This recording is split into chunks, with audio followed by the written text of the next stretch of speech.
All right, so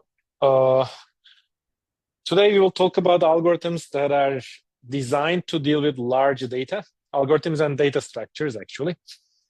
And to do that, I need to tell you a tiny bit of probability. We talked about this stuff in passing, but we need to remind. I want to remind you the tool that will be used now and in many other places.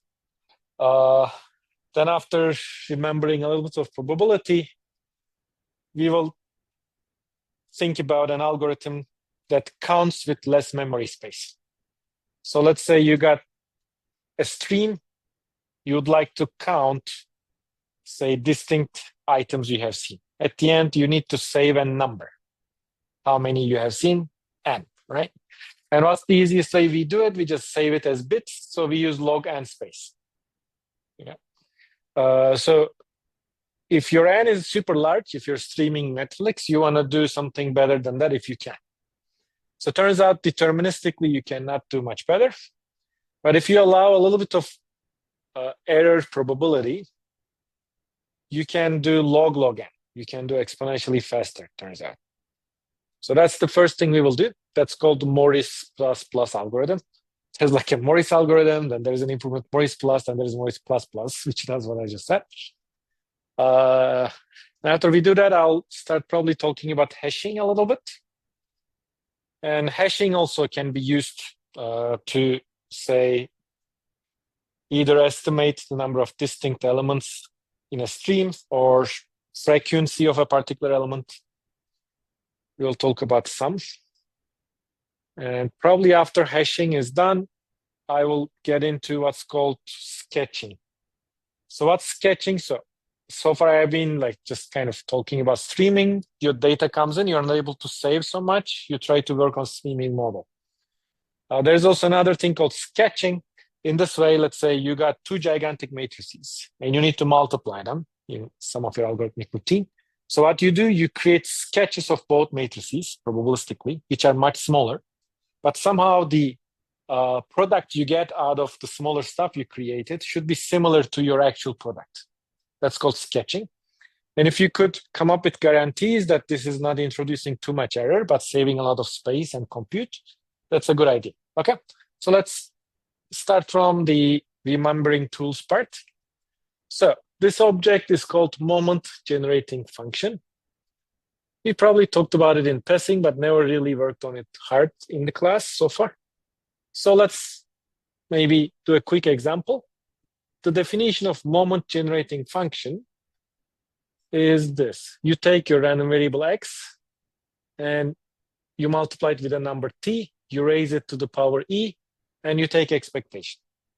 Okay? It might look a little strange at the beginning, but I'll tell you why this is useful and important. So let's do a quick example. If my random variable is 1 and 0, p1 minus p, what would be the moment generating function? With probability p, my random variable is 1. With probability 1 minus p, my random variable is 0, so e to the t times 0 is 1, so you don't see it here. That will be, for example, moment generating function of this random variable. So why do we even call it moment generating function? The reason is if you take this function and if you take derivative of it, say, and if you just evaluate it at t equals 0, it gives you the first moment, which is expectation. If you take derivative twice, here n means any number of derivatives you would like, and then evaluate it at t equals 0, it gives you expectation x to the n. Okay, so these are the moments of your random variable. If you know the statistics for several n, you know almost everything about it. So far in the course, we used expectation and expectation of x squared, which is related to standard deviation. Okay, but if you want to really derive like precise stuff, you may need third, fourth, etc. And this function actually generates all of them for you. If you have any approximation for that function, you have an approximation for actually all the moments. Okay? Moreover, this function actually determines everything about your random variable.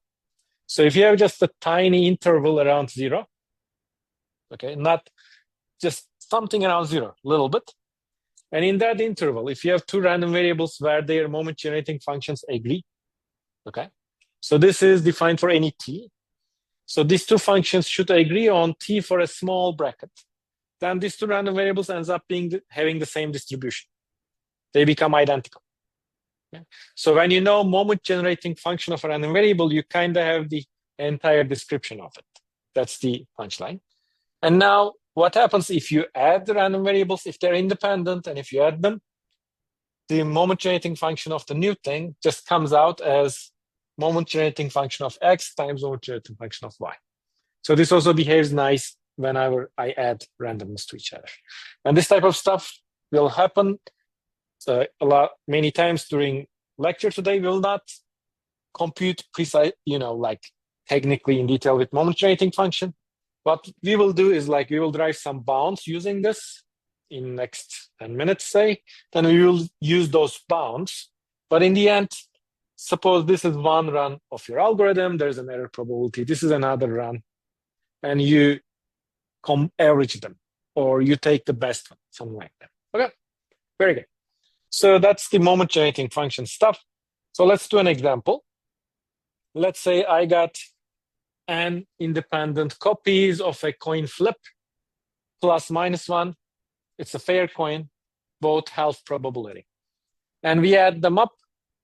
We got this capital X. Now let's try to understand the moment generating function. So this is the type of stuff we will use during the lecture today. So the moment generating function by definition is with half probability 1, half probability minus 1. This is the moment generating function. And this looks a little complicated. You can do some calculus and you can actually show this expression is always less than equal to e to the t squared over 2. Okay? This is just one of them. I had like n of them, right? So how do I handle n of them? Let me erase this show. That's not necessary. So we use the independence. The summation of this independent stuff comes out as multiplication of all those moment generating functions. And since they are identical independent copies, their moment generating functions is the same thing. So you just literally end up getting this multiplied with itself n times this raised to the power n.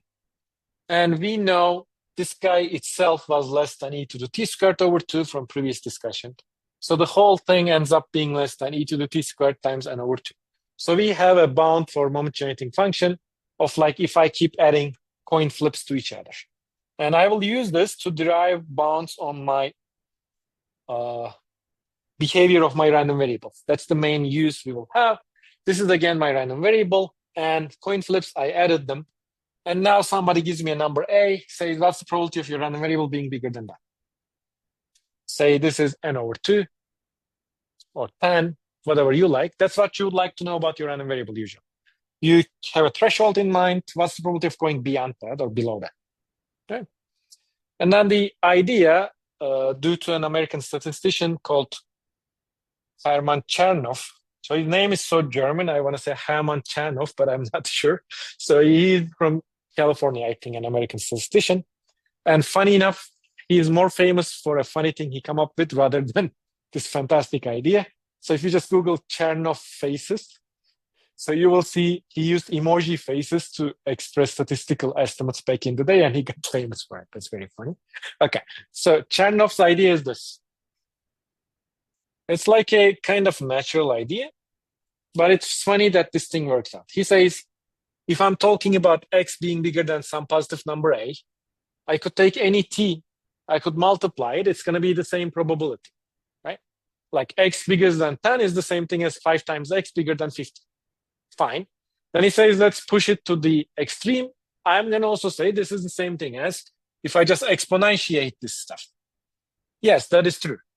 If tx is bigger than ta, of course, their exponentials are bigger than each other. Okay. Now what do I have? I have like a total equality here. This is what I was thinking about. And turns out this is equal to that. And here we do Markov's inequality. We have used it very early on in the course. Let me remind you. If you have a non-negative random variable, and if you're asking what's the probability of this guy being bigger than a threshold, the quickest inequality you could get is like expectation of this guy divided by that threshold. That gives you an upper bound, okay? So that's what Chernoff is doing here. Expectation of this guy divided by the threshold. And the expectation is precisely the moment generating function. And we have an estimate for it. So we got this. X bigger than equal to A is less than equal to e to the t squared n over 2 divided by ta. But this works for any t. So you can go plug in some t you like and get a bound. This works for whatever t you like. You can try to optimize over what's the best one. And one choice that you could do gives you, like, if you pick a over n, if your threshold was a, and you have n stuff there, if you pick a over n, for example, for your t, you get this bound. Being bigger than a threshold a is less than equal to e to the a squared divided by 2n. So when is this bound meaningful? As long as your a is bigger than square root of n, this will start getting very small. And in expectation, this thing is 0. It could go minus or plus symmetrically. And it's a pretty decent bound, okay? And this same story works out not only for plus minus 1. If you suppose have a random variable that's, it's a bounded number between 5 and 10, okay? Uniformly between 5 and 10. You could derive same type of bounds. As long as it's like a bounded situation, the same idea works out. I'll not bother you with all the technicalities, okay? So let me just show you what you would see in textbooks. Here is the textbook version of the story. You will get a random variable. IID copies n of them. Expectation doesn't have to be 0. Let's put it to 0 for ease of presentation. And suppose you also know the second moment is bounded. To again simplify it, just assume it's all same standard deviation for all of them, since they're IID, right? And then you also assume something about the higher moments. Again, this could be changed, but doesn't really matter. And then at the end, you get a bound for any such x, okay? All you assumed so far, they have expectation 0, and they have bounded moments. You did not assume continuous, discrete, whatever. It holds for all of them. Okay? That's the good thing about this idea. It doesn't care if your random variable is discrete or continuous. It just cares if your moments are nice and bounded. I give you a bound to handle what's going on. Okay? All right. So that's the tool we will use. Any questions about the tool or like the ideas? All good, Jordan? Okay. All right. So now here is our first algorithmic discussion of the day. I'm sorry. So what is the goal in this Morris algorithm? We have like a stream of data. We are counting some of them, and then we would like to save that count in our memory. And we'd like to design a scheme which uses as less memory as possible for this. So, we know how to do it. If there are n things we are counting, we know how to do it with log n space. And it's not so hard to mathematically argue. You cannot do much better than this in deterministic world. What we are going for is like, let me create an algorithm that, say, gives an output, say, n perp. The actual truth was n. I'm just counting. The difference between the error, you pick an epsilon, your error tolerance, okay? And you pick a delta, your tolerance for probability of the error happening. Suppose this epsilon is 1 over 1,000, 1 over 1,000,000. So this differs from the correct number by that number multiplied with a very small epsilon. And that happens with probability at most. You get to pick that probability. So we relaxed the goal from like knowing exactly how many that data was in the stream to like knowing a number which is pretty close to the exact answer with very high probability, okay? And we will be able to go from log n to log n in a few steps. It will take a few steps. It's not a straightforward idea. You need to think about it a little bit, but it's kind of a natural idea. So here is the algorithm of Morris. I think it's like this is an old algorithm, 80s probably, I have to check. So this version, it's gotten improved a little bit, that I will tell you that too.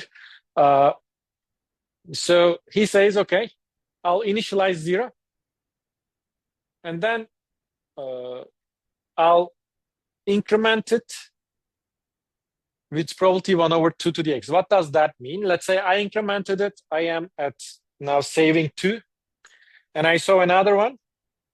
Now, do I update it to 3 or not? You update it to 3 with probability 1 over 2 to the 2, 1 over 4. You don't update with 1 minus 1 over 4, 3 over 4. Okay. So this thing starts updating less and less as the number grows, basically. Okay. And then eventually you output 2 to the x minus 1. X is what you are saving in your memory. So you're trying to imitate saving log n in your memory. And if you manage to do it well, this will be close to actual n. Okay. All right. So first, you need to think about, if I take expectation of this random situation, do I land at least in a correct place? First, you should match at least in expectation, then you should also match the other moments, so they are similar random variables. So you sit down and compute. The expectation comes out as n plus 1. And the proof is pretty cute. It's by induction. And it also uses basic ideas in probability. So let me show you quickly. So we are going to use induction, assuming that, let's say, for n equals 1, we know this thing gives 2. For 2, it gives 3, blah, blah, blah. And we know it up to n. Now we need to show n plus 1. Do you remember that from your algorithms or discrete math classes, how the induction works? It's like this domino. You have to show one domino pulls down the next one. That's all you need to do. Okay? All right. So how do you do that? Well, you decompose the expectation of xn plus 1 conditioned on xn. If xn was j, which happens with this probability, whatever that number is, then you say conditioned on that fact, expectation of my new thing. Okay? And of course, we are conditioning to be able to use the inductive assumption we have. And then when this is j, what can happen with this guy? With this probability, it will update. It will become j plus 1. With this probability, it's not going to update. It will stay as j. So when you know this, it's easy to compute the conditional expectation just by the construction of the algorithm. If you are saving j in your memory, you update to j plus 1 with this probability. You don't with this. And then the only thing you need to think about remains to be this. And then you do some algebra here. You say, okay, let me take out this 2 to the j out. And then there's some cancellation. This cancel gives you a minus 1. This gives you a plus 2. At the end, you get a plus 1. So what happens is, like, you take 2 to the j out, and there's a plus 1 remaining, which is just 1 right here. Well, if I sum up probability of all j's possible, this is 1. And this is literally the expectation of the previous guy, which we have inductive hypothesis for. Okay? So this just comes out super nice. And you know, in expectation, you're just missing 1, n plus 1. But it's not the end of the story. How much variance is there? Like, how much room for error in my estimates? So you do that, and here is how it goes. This is another inequality we talked about. Let me remind you that it's called Chebyshev's inequality. Probability of x minus expectation being bigger than a threshold is less than equal to variance of that random variable divided by t squared. So this is exactly what's being done right there. And you need to now know about the variance of this random variable. You don't need to bother proving this. This is how it goes. It comes out like this one. And you plug that in. So the bound you get at the end is this. The thing you spit out with this Morris algorithm minus the truth being bigger than epsilon times the truth is less than equal to 1 over 2 epsilon squared. Okay. So this only makes sense when epsilon is big and epsilon is going to be small. So what we get is not very satisfactory yet. It's just a good starting idea. If you stop there, it's a miserable failure. Okay? So because, like, when does this make any sense if epsilon is 1 or like something, and epsilon is never going to be 1, right? Because that's not what you want. You want it to be like 0, 0, 0, 0, 1 or something like that. Okay, here's the next thing Morris does. He says, okay, this didn't work out. What can I do to improve the situation? To get the bound better, since I was using the variance, I can try to do some trickery to reduce the variance. So how do you reduce the variance? This is the standard technique. You repeat the experiment, you average over, okay? That's like almost always what people would try the first time. That's the basics, again, behind the Monte Carlo stuff we were talking about last time. You keep sampling, and then you're averaging over. So that's what's going to happen right now. So you run that Morris algorithm, as we have seen, say S times, and it all spits out some number, and then you average it over. That's what you're going to output. Now, if you go through this, if you average over with S numbers, it reduces the variance by S squared. So that's the strength of this idea. And at the end, you end up getting a bound of this sort, 1/2S times epsilon squared. And you want it to be less than a delta that you pick. That means your S has to be in the order of 1/epsilon squared times delta. Okay. So like the number of trials you have to repeat is controlled by the probability you were putting right there. So some relationship with the probability has to be there, that's for sure. But you ideally don't want 1/delta to show up. You want logarithm of it to show up in your bounds. And again, you don't want like 1/epsilon. If you can manage, you would like logarithm of that thing. So what we will manage will be, we are not going to be able to get rid of the epsilon, but we will make the dependency on the probability in the logarithmic scale. Okay. And so first trick in this business, the reason I'm showing you this algorithm is it's a simple problem, very clever ideas, and those ideas all work out almost always, okay? So you can use these tricks in whatever you're working on. First trick to reduce reduction, repeat the randomized experiment, average over. If you repeat it S times, your variance will be reduced S squared times. Okay, that's the first thing. This didn't do the whole thing yet. So here is the next trick, which again is very useful almost always. So the next trick is this. So just don't go for that delta, the small probability you want. Just keep it a little small, let's say less than 1/3. This way, the number of repeats in the previous idea does not depend on the delta probability yet, only epsilon, okay? So let's go back. So when I look at the bound, when I was trying to make it less than delta, I had a dependency on delta that I didn't like so much, okay? For now, let's go more modest. Let's just say 1/3 here. And then your dependency will be only on epsilon, okay? So you do that. So in every run, you repeat the basic Morris S times, where S is this. Then you repeat that S times thing T times, okay? So you rerun that several trials that you created S times, another T times. And then you take the median of those estimates. So you run, Morris Plus was running the Morris S times, and it was giving an estimate. It was nice, but we didn't like the dependencies we got, okay? Run that Morris Plus some number of times you like. They all give you an estimate. Pick the one in the middle, the median one. That's, again, a very general technique. If you have a randomized thing that you're trying to estimate a quantity that you care about, first trick is repeat it multiple times, average over. Second trick, repeat that averaging over thing multiple times and get the guy in the middle, because that's usually a reasonable guess, not the extreme ones. Okay, right? So here, that's what's going to happen now. So we will repeat that Morris Plus thing with S trials in it, T times, and we will take the median.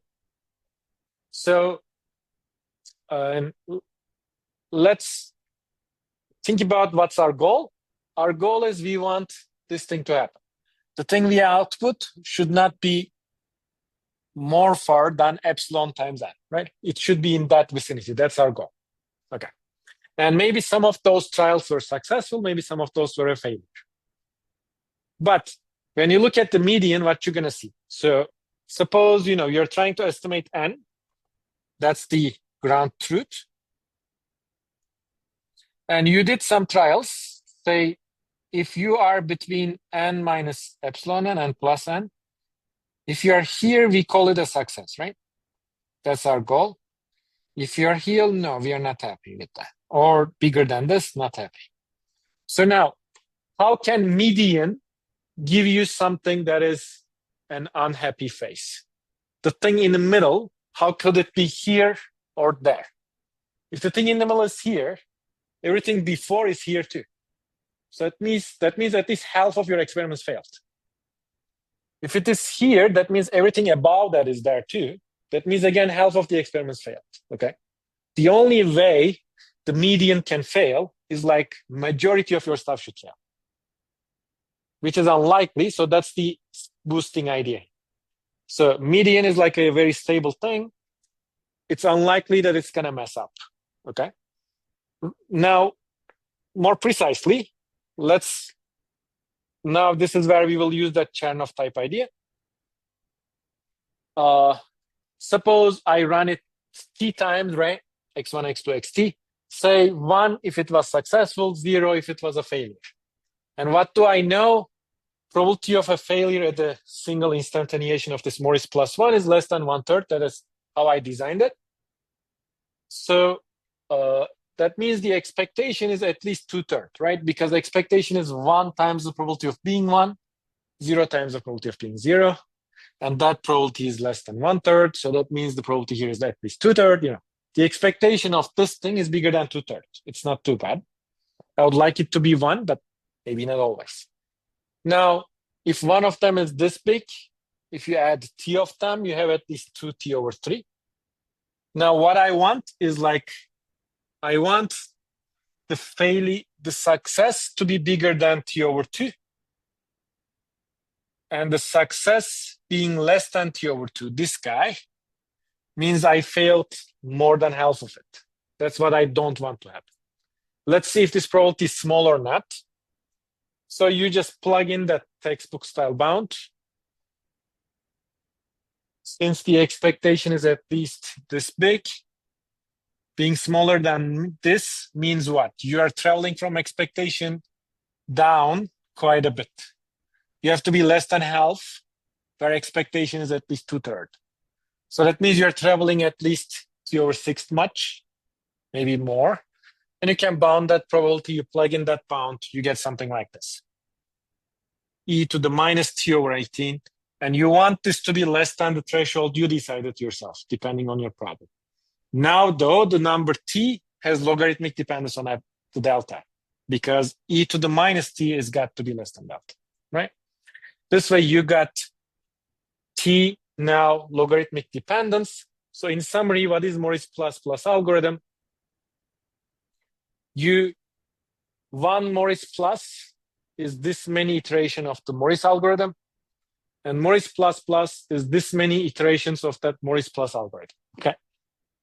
Now we know this thing has nice dependency, and it gives you the high probability result you are looking for. But our goal was to save from memory. So let's check if we actually saved from memory or not. So in total, this is the number of trials we are doing. 1 over epsilon squared, this is the S, this is the T. So how about the space complexity of this? In the space complexity, the design comes into game very nicely. If you remember, in the design, Morris was updating kind of very stingily. So it was going, if it is saving, say, 10, if it saw a new thing to update to 11, it was only doing it with 1 over 2 to the 10 probability. So as your number gets bigger, the probability of updating it gets very smaller, okay? So we will use that to our advantage when we analyze the space complexity of this algorithm. So you think about like, what is the probability of like, I save something bigger than logarithm of like this kind of expression at all? Like the idea is like everything I save in all these trials are likely to be very small numbers. They are usually less than log n threshold, log n divided by delta, whatnot. And how can you save a number which is at most log n? You can use log n space to do that with the classical stuff, right? So now, within the Morris algorithm, you're saving something. And for that, we are going to use the classical stuff we have with bits. But if I'm saving something of log n size, I can use log log, right? So likely everything you save all over this algorithm is of this size. Log log of this and delta and whatever, okay? And if you add it up at the end, you get an estimate of this sort. Log log n times some epsilon delta stuff. And you would usually go pick your epsilon and delta, say 0, 0, 1, 0, 0, 0, 1, whatever. And your thing comes out as log log n, yeah? Which is an exponential amount of memory saved compared to our usual bit approach. And if your n is quite sizable, probably you would appreciate it. Of course, this is not the end of the story. There has been a lot of cool ideas, and it's still an active field. There is one particular algorithm called hyperloglog. I find it very cool. I don't know if it is ever used in large scale in industry, but there is a book that came out like maybe 2 years ago called Algorithms for Large Data from this publisher called Manning. And the authors were people who are industry experts, and they were claiming to use hyperloglog. So maybe those things coming out of algorithms, people in academia are maybe slowly making their way to industry, because more and more the data is getting larger, and people actually started thinking about, instead of maybe building this gigantic data centers, we should maybe think about designing clever ways to do it. All right. So that's our first thing today, Morris++. And it gives you a log log n space algorithm, which works out with high probability. Okay, now let's go to our second thing. All right. So second thing is again in a similar situation. But let me, go a bit slower. We talked about something technical already. Let's, go a bit slower, and then we can get faster again later. I have a whole bunch of data. Suppose they are all integers from 1 to n. Or there are some objects of this size. Doesn't really matter what they are. Now, what are the questions we care about? Well, one common thing is like you pick an object in the list and you say how many times you have seen this in the stream. That's called frequency of that object. That's a common question. And what do we know about this kind of stuff? Well, the summation of frequencies will be all the numbers you have seen so far. You could also compute expectations if you assume the data is randomly from that list. At every instance, you're seeing uniformly random from that object list. You can compute the expectation. And people used ideas similar to things I have shown you to estimate the frequency. But that algorithm gets a bit technical, so I will only focus on number of distinct elements. So like it's a very important and legitimate question to actually try to estimate these frequencies probabilistically with high probability accuracy, less space. I'll only talk about when I count every element, when I literally count the distinct number of elements I'm seeing. Since I'm just seeing a random bunch of objects coming in my way in the stream, maybe I keep seeing the same thing, I don't know. So how many distinct elements you have seen in your stream of n elements? So that's what we will talk about. Okay. So first of all, let's think about it if I would use deterministic stuff, okay? Suppose I have seen n objects, right? And suppose you use m bits for this operation. And I would like to come up with an algorithm to count distinct elements I have seen in the stream. So imagine label this 1, label this 2, label this n.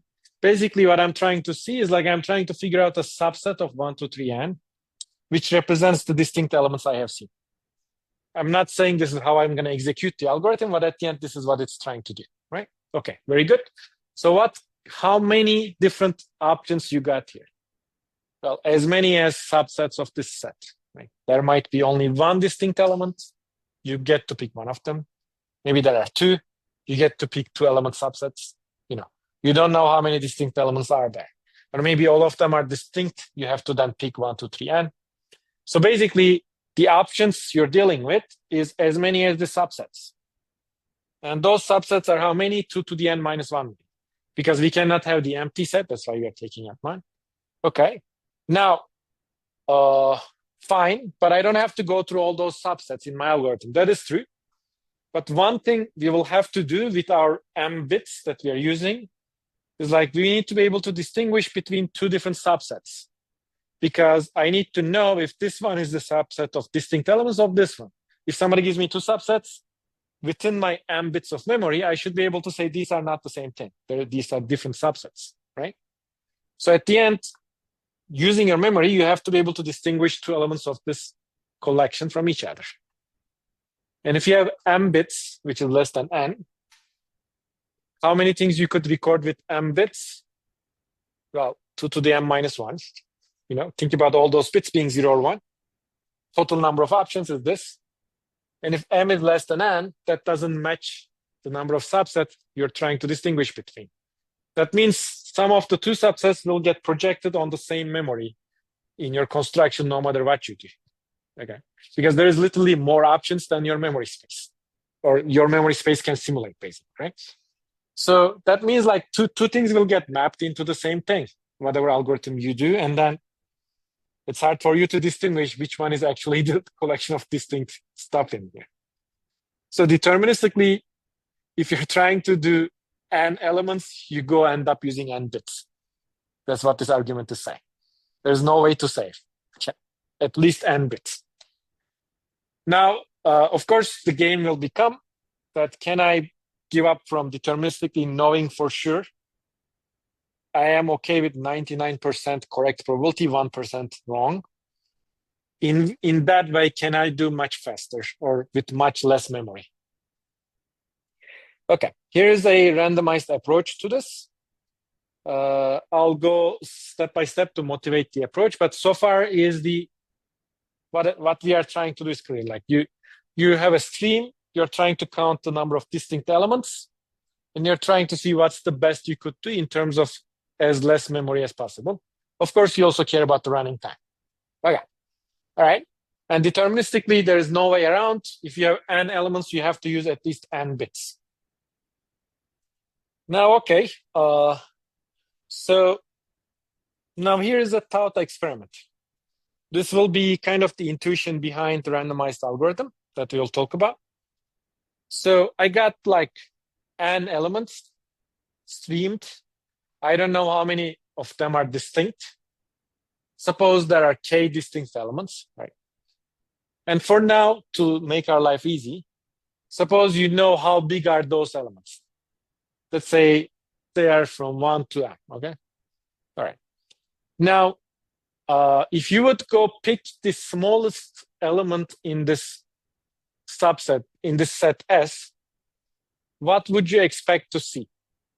Well, if you know actually how many distinct elements are there, that would help, right? So if I have only one distinct element, which means I'm seeing the exact same number all the time, what will be the expectation? It will be just half of this m, because everybody's got the same probability to show up. I'll get m over 2. Well, how about if I have like two distinct elements? Then you start working this out. The minimum expectation comes out as m over 3. And then from there, you end up generalizing. If you have like k distinct elements, turns out in expectation, the minimum comes out as like the bound divided by k plus 1. Okay? And how you could think about this is like if you have k distinct elements, you're going to throw k balls into m bins, basically. Every element is somebody from this set. And since there are only k distinct elements, you can ignore this number n. I don't care how many I have seen. I just care how many distinct I have seen, actually.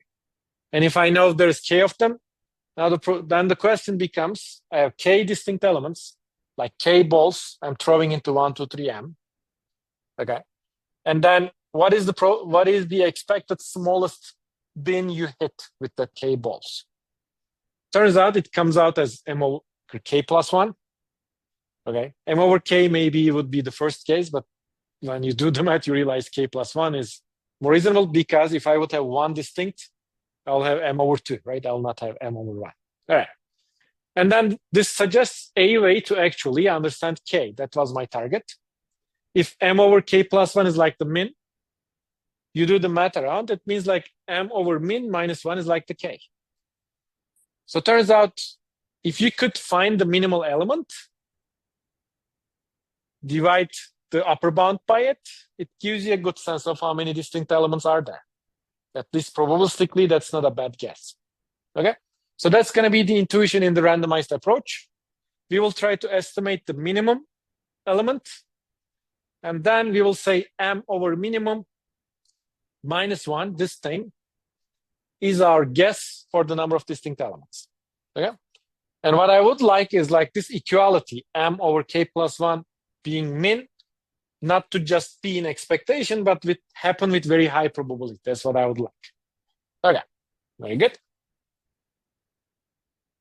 So we will do this using hashing. Hashing is something you use every day, all the time. Anytime you commit something to Git, Git records it with a hash character. That's why the commits look like very strange numbers when you look at it. Okay, so hash is used all over the place. What is hash? There's many ways of doing hashing. So here is the general idea behind all of those, but there are many technical details which people still keep improving. Okay, here's the general hashing idea. I got some stuff coming in, 1, 2, 3, m. I'm going to go map them to 1, 2, 3, capital M in a random way. Okay. And then there will be a trade-off on how big is this capital M versus what is the probability of collusion when you're doing hash, which means like two things getting into the same output. Okay, that'll be a trade-off. All right, so what is a hash function? It is a map when you pick two elements x and y from the coming in stuff. The outputs after hashing should be independent from each other. They should not be dependent on each other. They should be independent, and they should be just a uniform number in the output set. Okay, that's what ideal hashing function is. So the hashing function, you might see, would it be the ideal one or not? Depends very much on what you're using. For example, if you look at the hashing function standard in Python, it's a very strange thing, if I remember right. There's like some XOR, there's some modular arithmetic, blah, blah, blah. Supposedly, it's supposed to do something like this. Okay, all right. That's a completely separate small field within computer science where people deal with randomness extraction or creating through randomness. I'll not get into that. But I just want to give you an example to illustrate this is not a totally crazy idea. Okay, so here's a way one might create a family of hash functions. You pick a big prime number, which we have algorithms for creating big prime numbers. We don't have any algorithm for factoring big numbers, but creating primes, we have stuff. Okay, that's going to be your capital M. Then what we will do is we will pick two numbers A and B from 0 to capital M minus 1 randomly. So your assumption here is your computer can simulate a uniformly random number here. Okay, that you have to question, but if you have it, the rest will work. Okay, you pick two A and B, and you say, when I have X input, my hash is AX plus B in mod of this prime. That's my output. A and B are picked randomly. X was your input. That's the hash function. All right, so now we want to see if this is satisfying the hash assumption or not. So if I got X and Y different from each other, they go to some outputs U and V. Now I want to understand the probability of this U and V being the same thing. the probability of collision. Okay. All right. So what does that mean? AX plus B and AY plus B is UV, or not the collision. Okay, let me take it back. I just want to understand probability of you give me a U and you give me a V. What's the probability of me seeing these two numbers? Let's go from there. Okay, that's good enough for us. Very good. So what's the probability of this hash? When you give it an X, giving you a number. When you give it a Y, giving you another number you prescribed. Okay? What's the probability of hitting that? That means this equation should hold. And unless you're terribly unlucky, this is an invertible matrix. That means A, B, the randomly picked stuff, should be precisely whatever the vector on the right-hand side is. Okay? And I was picking A and B uniformly randomly. So what is the probability of this happening? It's basically 1 over capital M times 1 over capital M. A times B should be, A and B should be like whatever this vector is here. Let's call it star. And A, B equal to say 1, 5. A equals to 1 with probability 1 over M. B equals to 5 with 1 over M multiplied 1 over M squared. Well, what does that mean? This means the output is behaving exactly uniformly randomly, exactly as we wanted it from the uniform hash assumption. The output is just looking like two random numbers. Okay? So for example, this will give you a hash function. All you need to do is like to be able to pick a random number from 0 to capital M minus 1 in a correct way. Okay? All right. So now we will use this now to estimate number of distinct elements in a stream. So what we will do,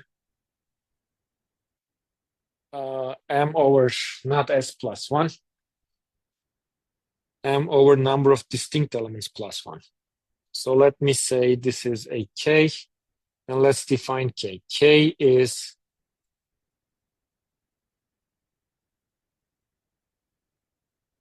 the number of distinct elements in S. That's what we care about.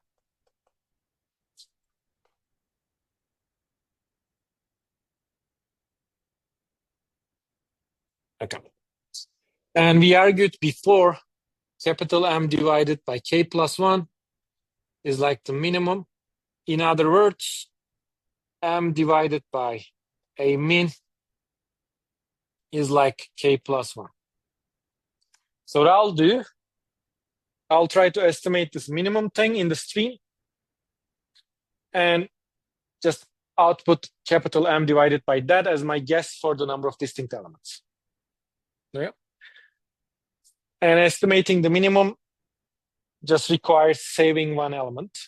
You always keep saving the minimal you have seen so far. Stream comes in. If you have seen something smaller, update. If not, keep it that way. It's very easy to implement. Okay. So, of course, the question now is like, how reasonable is that? What's the probability of failure? Or like probability of being very much off? How possible is that? Is it a good idea probabilistically? And the theorem is like this. So let me, it's given in terms of min. Let me write it in terms of the output, the exact same statement. It will be M divided by min. That's the output we are spitting out from this algorithm, is less than 6 times the correct number and bigger than correct number divided by 6. Okay, let me put it next to it. To me, this is more intuitive to see it that way. Whichever way you like, you can pick it. Basically, it's saying with probability at least 2/3 minus this thing, my estimate is between K over 6 to 6K. If you're not satisfied with this, of course, you can do the tricks we talked about. You can run it multiple times, average over. You can do the median trick, okay? Just by some trickery, you can boost this pretty strongly. So as soon as you get an estimate of this sort, those trickery boost this up very quickly. So that will be your choice to boost up as much as you want. So if you're not happy, you want this probability to be higher, you can make it higher, okay? So here, K is the number of distinct elements. Capital M is the output thing. So you will try to pick a prime that is hopefully a lot bigger than the number of distinct elements you expect to see in your scheme. So this is a small number. So you're getting a number about 2/3 probability, only just doing exactly this extremely simple thing. Just keep the minimum in the stream after hashing. Okay, that's the important point. We are keeping the minimum after hashing. And then we are dividing the prime number we used for hashing with that minimum. That's our output. That's it. Okay. All right. So I want to do the proof of this. Not really. So proof is nice, but not terribly, illuminating. I don't think it will give you so much more insight. You basically go into it and use this Chebyshev inequality, probabilistic estimates I have seen you, and you end up getting this result. So the punchline is this is an extremely simple algorithm. And even just one run of this is not too bad. And you can boost it up by running multiple times. Run multiple times, average over, do that averaging over multiple times, take the median. It will boost up that probabilistic stuff. Okay. So that's kind of almost like magic, but that's almost always what happens with randomized algorithms. If you have a randomized algorithm which works with decent probability, a little higher than, say, half, you can just boost it up very quickly. So to this day, we still don't know, do we actually need randomness or not? Okay. So by experience so far, computer science experts learned a lot of problems that we have no idea how to solve fast deterministically. We are able to solve pretty fast with a randomized algorithm, which holds correct with high probability. But the theoretical question of do we actually need this randomness? Can we do deterministic algorithms which approximates pretty well? We don't know. Okay, so far, what we have experienced suggests we actually do need randomness, but there is no scientific proof of this. So it's a big question in computer science. Do we actually need randomness or not? We don't know. But what I know, and which I take a more pragmatic view on this, for the moment, we know how to do things fast when we do randomization. So I'll try to go do clever randomization to get things done fast. And the philosophical part could keep on discussing, right? All right. Now, another idea around this hashing, which is called Bloom filters.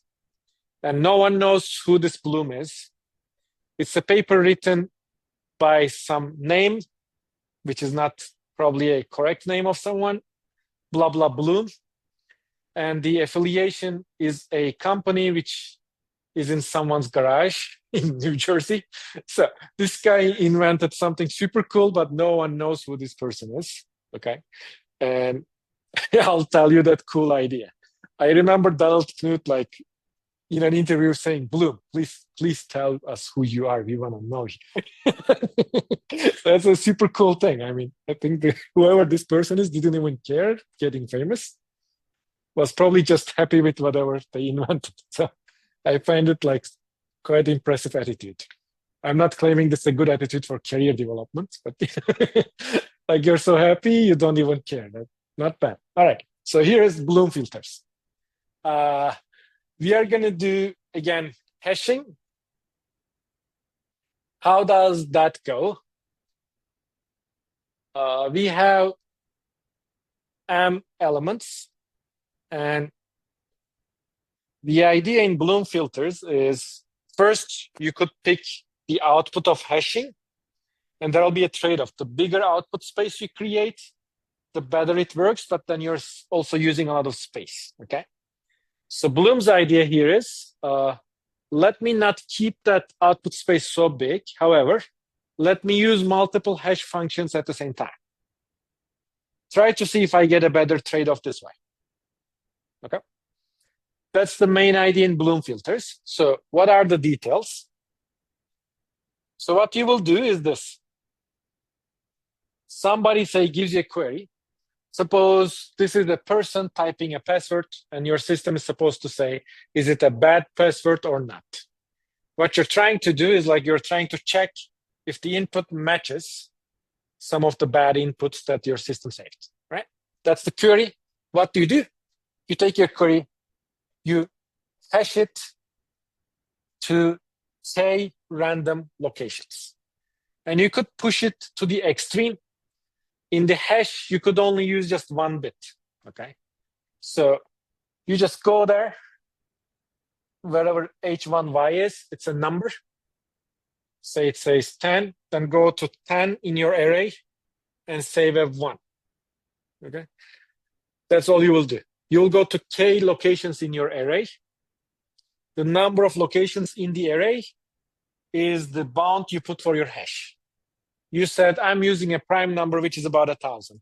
So you're now potentially using an array which can go up to 1,000, but you don't have to use all the locations. And then you hash, you say, okay, first hash is 7, go to 7th location in your memory, make it 1. And then second hash 15, go to 15, make it 1, okay? You do k such operations, right? And then what you do, you check if this recording, like you're kind of fingerprinting your input, if this matches with the fingerprint of anything in your bad list. If it matches, you say flag, this is a bad password. If it doesn't match anything, you say, fine, you can use this password. Now you need to analyze, of course, what's the probability of failure in this scheme. And probability of failure is actually about the false positives, so it's not bad. So suppose your query was actually matching something from the bad list. Well, when you're using your hash, hashes can be created randomly, but at the end they are deterministic algorithms, okay? So you do hash of a bad thing, it will go to locations here. And if your y was that bad thing, it will go to same locations, so you will catch it, okay? The only problem here is y might be going to those locations even though y is not the bad thing. It just came there out of hash. That can happen. So what we are trying to understand is probability of false positive. So it is safe to use, but it might annoy your users if the false positive is too high. The user puts a reasonable password and it comes out, sorry, you cannot use this. You know? If that happens too much, you will annoy people. So that's the probability you need to estimate. What's the probability of annoying a lot of people? Okay. So that's and it comes out quite decent. Let me go through this. So how do you analyze false positive probability? Well, let's say this set S is my set of bad passwords. I hashed them, and now they used m times k bits. I have m bad passwords. Everybody's recorded by k hash bits, right? I hash it, I go to that location, I turn it into 1. And I do this to all my passwords. So my array already comes in when the user is gonna do the query. My array already has a lot of 1s saved from this bad set. And I take the query, hash it, and I check if it is matching 1, 1, 1, 1, 1 k times. If that's the case, flag. If it is not matching k times, you're like, good. That's what you say. All right, now what's the probability of a false positive? You're throwing m times k balls into n bins if the output of your hash was n, okay? So here we are using n bins, which means the hash is going from input to 0 to up to n minus 1.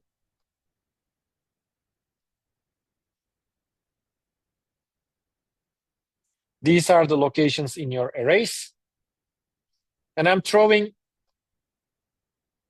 m bad passwords, and every bad password goes into k locations by the design.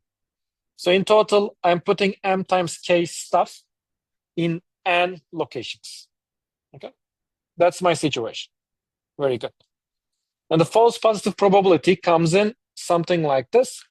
You first need to estimate the probability of hitting one of those ones from your query. Okay, suppose your query was not bad. What's the probability of getting one false one, right? So if you hash your query to k locations, suppose k is 10. You look at this 10 locations and you see if they're all like 1, 1, 1, 1, 1 or not. Let's start one. Let's go slow. Let's say, what's the probability of seeing like first one in the first hash? Well, it's going to be some p. I don't know what that is, right? So here, I don't know why I wrote it with 1 minus p. And since I'm repeating it k times, I have to get that false thing in all the locations I went with my hash. And it will be like 1 minus p to the k in this language. And you work through the math, it comes out as, let's see what. Roughly speaking, that p comes out as something like this. You do hold the math. Let me show you the end result. You don't need to go through the math. So the end result of all that math stuff is like false positive. If you're using k bins, comes out, roughly speaking, 2 to the minus k.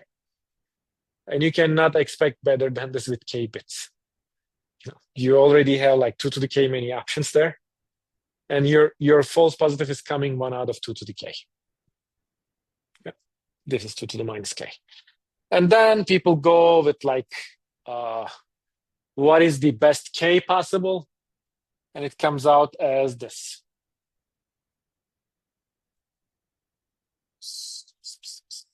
So let's try to get a sense of how many bits I need to use. So the optimal number of bits k for the best probability to get this 2 to the minus k comes out as logarithm of 2, small number, n divided by m. So what was n? The hash number of locations you allowed.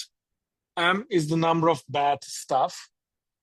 If you allow this n to be similar to number of bad stuff, okay, then you get like literally 4 or 5. It becomes very fast. You just get a query, get out like 5 bits, check. If 1, 1, 1, flag. If not, fine. There's something super quick you could execute. But of course, the trade-off now is this. If you don't want to use as many locations in your array as the number of bad stuff, then you will pay a little bit more bits price. Okay? And the trade-off comes out much nicer than many other ideas that was based off of hashing. That's why this Bloom filters got famous. There is still a lot of work on this. An important thing is called locality-sensitive hashing. I might put a nice seminar talk on it on our Canvas if you're interested. Where can you use, okay, an important variant of these ideas that you have seen is used in this vector databases. So you have a vector, it's gigantic, and you want to see if it is similar to another vector in the database.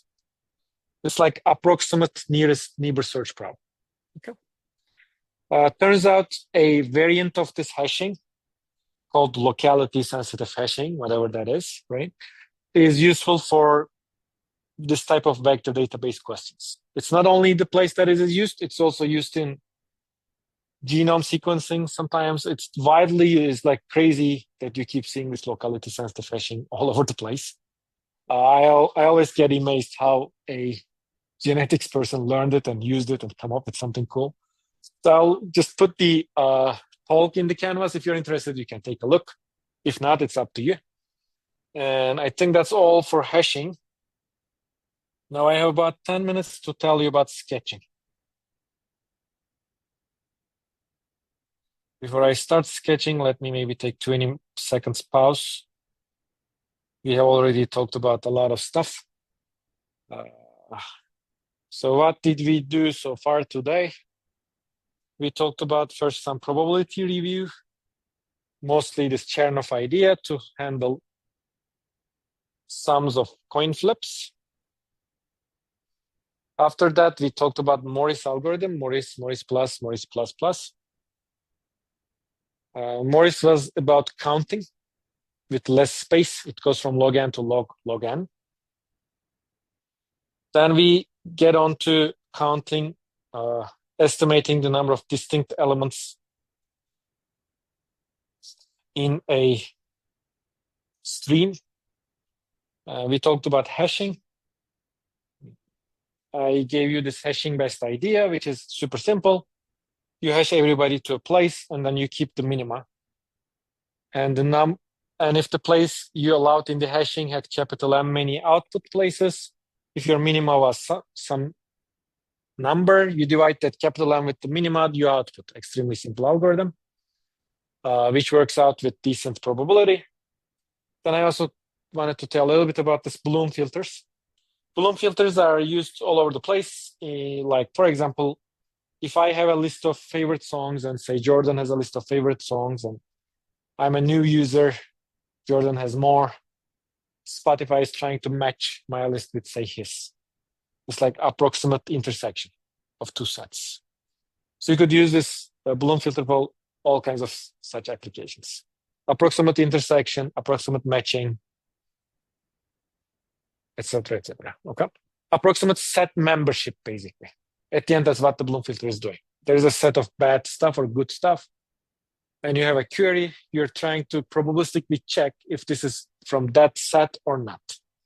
And all kinds of set operations, now you can put Bloom filters in, or a improved version of them. Okay. All right.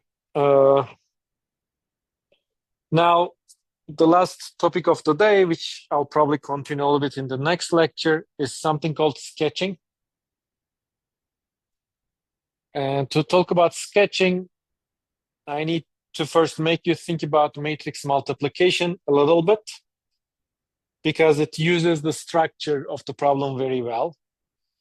At least, let's say, this is correct for the first thing I will show you. So first thing we will do is we have two matrices, A and B. They are large, and we need to multiply them. So our goal is to subsample. Say subsample some columns from A, subsample some rows or columns from B. Create a multiplication using the subsampling, but that multiplication should be a good estimate to the actual true answer. That's what's called sketching in this context. You're sketching the matrices. Okay? You could also sketch, say, documents. You could sketch whatever. The general idea is like you create somehow a randomized subsample of the object, which should represent your object very well in the operation you were going to do in the next step. That's the main idea in sketching. And this context is, I think, a very reasonable place to talk about it. That's why I'm talking about it in this context. Okay. Now, first, let's think about the matrix multiplication. Suppose this was my matrix A, and it was M times M. So this is M, this is N. This is my A.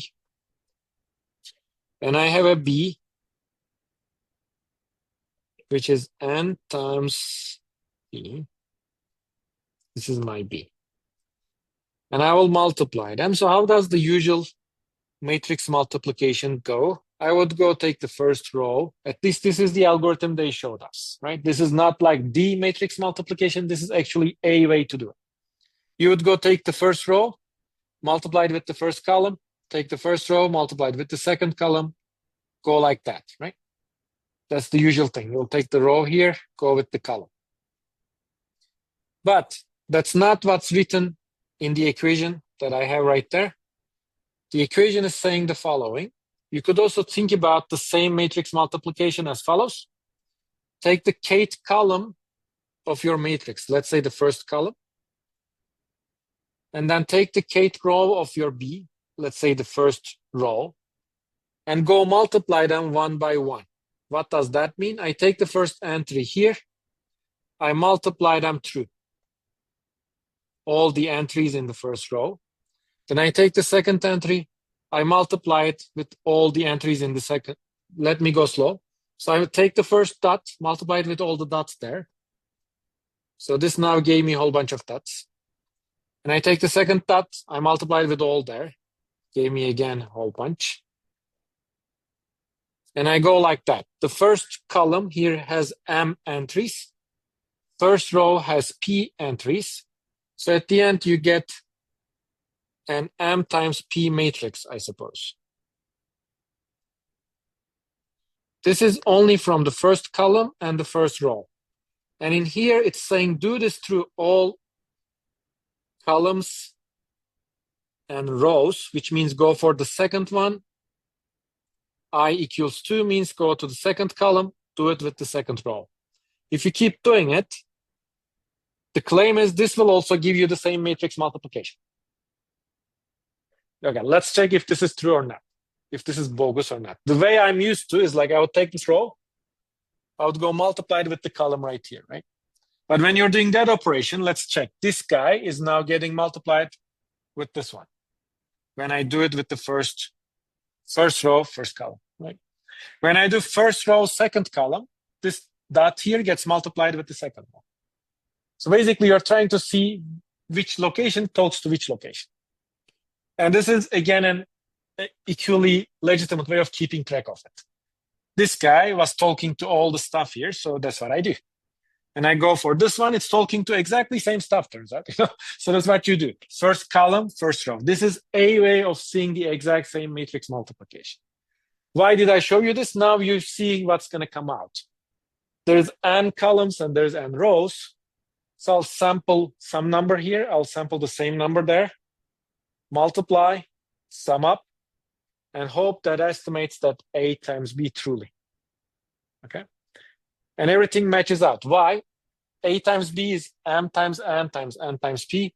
A times B is M times P, right? Let me write it down.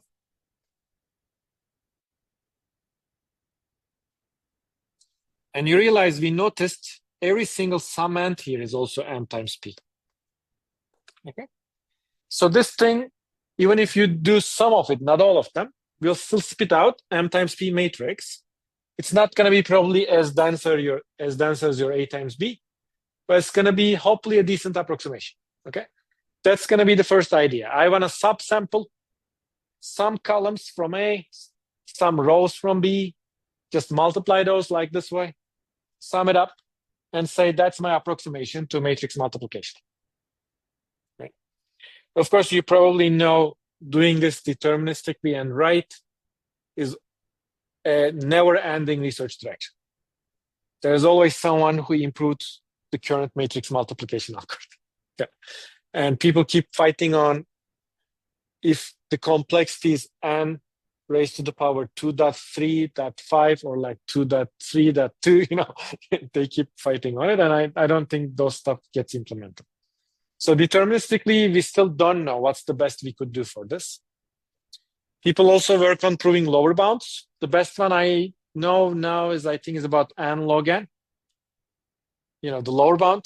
The upper bound, which is the correct algorithm we have, deterministic, is like n dot raised to the power 2 dot something. So there's a huge gap deterministically. And that's a never-ending research direction that some people spend their lifetime on, improving matrix multiplication or proving lower bounds on what's the best we could do. So that's not what I want to do with my life. So what we can do is like do some subsampling and try to still get something fast. Okay, and that's what's going to be part of next lecture on next Tuesday. This Thursday we have our last industry speaker.